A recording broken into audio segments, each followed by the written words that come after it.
So I'm starting a new project, and I've complained about this before in some of my other posts.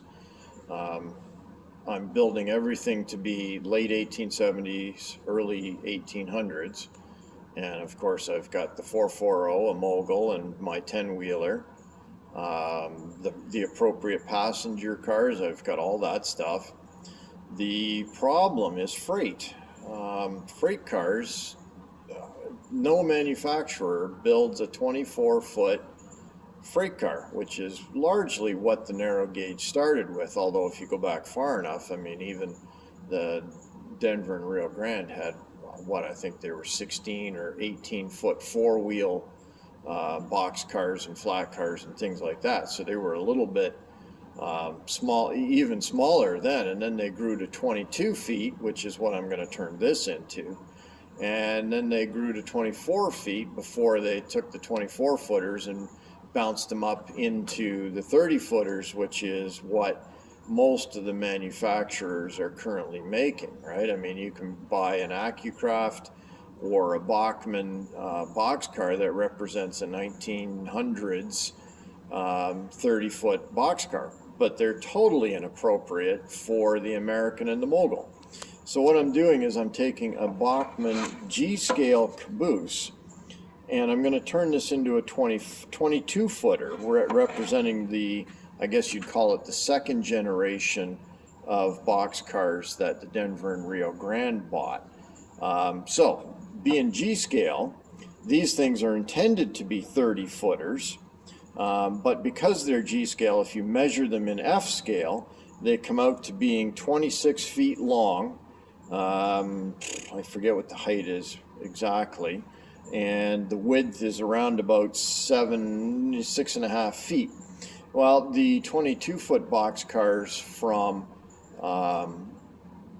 the second generation of DNRG cars were 22 feet long, 6 feet wide, and 6 feet tall to there. And I can do that with this, so I'm going to narrow the car a little bit to make it 6 foot wide, and I'm going to cut the door out and shorten the body up to make 22 feet in length, and the height should be okay. I think the floor is too high in here, but then if the door is closed, nobody's ever going to know the difference, right? So this gives me then a 22-foot box car that will represent well enough anyway, late 1870s freight car equipment. So I cut 3/8 of an inch out of the middle, and now I'm going to have to file them and keep careful track of square and the measurement width across the entire length. And then I'm going to scab. The scabs are going to go on the inside. I'm going to put them in here because I'm not even sure I'm going to bother to cut a door opening out, because the outside doors can just be glued shut. I think that's probably good enough.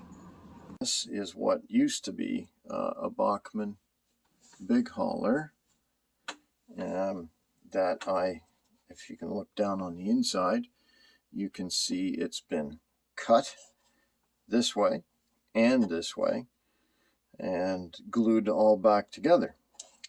And so it now measures out at 22 feet wide this way, 6 feet across there, which is what it should be, and 6 feet in height. So I now have a correct Billmeyer and Small 22-foot car. There's the roof that I did the same thing to. Cut it down the middle, cut it through here, and then stitched it back together again. I'm not saying that this is by any means a showpiece. I don't expect it to do that for me at all. I intend to use, Lincoln pin couplers on these things. I'm going to try that out. Just to see if I can make Lincoln pins actually work on operating freight cars. Passenger cars, I've never seen it as a big issue because, the passenger train generally doesn't come apart during operation, right? Whereas freight cars, if you try to operate it like a railroad, you're running from place to place and you're changing cars, and no question KD couplers would be a significantly easier option. Of course, these things sit very low. I'm actually using 20-foot trucks, or trucks from 20-foot Bachmann freight cars, because these are essentially what is supposed to be on these cars. But it gives you an indicator, it gives you an idea of the size difference between the two cars. So I will put this thing together, and then I'll take it outside and take some pictures with outside. Right, so before I take this outside, I suppose I should point out a couple things. I just went to put it together, and the roof didn't fit quite right because I was using 5/32 rod or tube with little bits of rod in it to fill the holes for the grab irons. So this was sticking up. Same at the other end, it was sticking up. So the roof wasn't sitting quite right when I snapped it into place the first time. So I had to take it off. And of course, with the Bachmann box cars, all you have to do is reach in through the doors, pull on the body a little bit, and it pops them out of these loops. Okay, well, I've glued these doors shut. They're not going anywhere. I wanted some extra strength on the body because when I cut it, of course, I had to cut through the top part here above the door. And of course, that's going to weaken the body structure. So I decided to go with glued shut doors. And I also removed, you can see here, I removed 2 on each end of the hoops that hold it together. And on the inside here, on the inside of the car, I ground these down so they're not as big where they attach. So when I snapped it down like that, how do you get it off? Because you can't go in through the door. You can't go in through the door anymore. What are you going to do?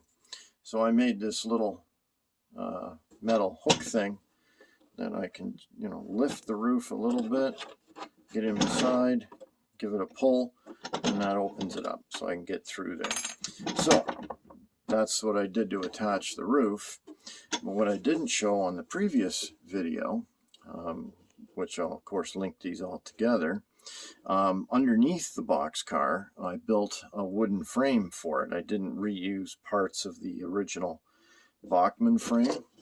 Right here we have the original Bachmann frame, and it's got too much stuff, right? It's got full brake rigging, it's got 4 truss rods as opposed to this, which only has 2, and the brake rigging was essentially non-existent on these cars. Basically what they had was a hand wheel at one end which ran the brakes on one truck, and the other truck was free running, so they didn't really have a lot of brakes.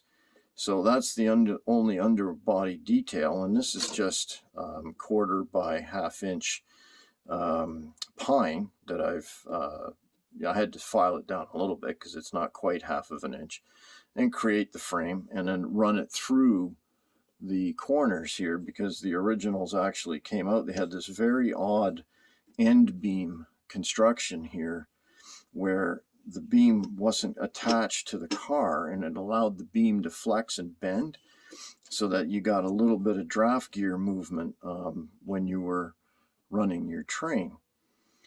So that's the undercarriage, pretty simple.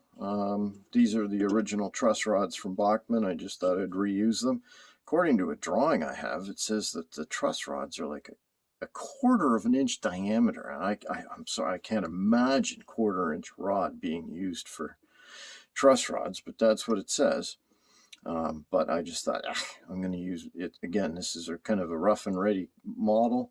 The intent is to make it so that it's a proper F-scale car of the proper era, and that's good enough. And the truss rods will be there and hopefully be good and strong. They're epoxied into place. So I've still got brake detail to add to it. Like I got to put a hand wheel on it, and the brake rigging and the little platform that the rod goes down through. But I haven't got that far yet, and I don't have the couplers yet either. But at some point I'll get that and some lettering and put it together. But for now, as a proof of concept, yeah, it worked reasonably well. I'm pretty pleased with this. So I'll take it outside, and we'll take a couple of pictures beside the big one, and maybe even a 20-footer just for comparison purposes. Right, so here we are outside on the track, and here's our stock Bachmann 20-foot freight car. This is my 22-foot freight car, and then the stock Bachmann F-scale, or what am I saying, G-scale car, which is, like I say, about around about 26 feet in F-scale. So you can see that it sits a fair bit higher than my 22-footer, and my 22-footer matches pretty closely with the 20-footer. I think I'll end up having to drop the 20-footer a little bit to get the couplers to line up properly, which was probably should be lower anyway. At least I'm guessing it should be. They're fairly small cars. But yeah, in terms of an F-scale 22-foot car that doesn't, you can't get such a thing anymore, or at all. You never could get one. This is the Denver and Rio Grande's, I think it's their second generation of boxcar after their 16-foot four-wheelers. So that's what this is based on. For late 1870s, this is perfectly valid freight car. I'll have to end up scratch building some 24-footers, but at least this gives me something that's accurate, era appropriate, and with the right trucks on it. Yeah, I'm thinking that looks not too bad. Some decals, the brake hand wheel, and this thing will be good to go.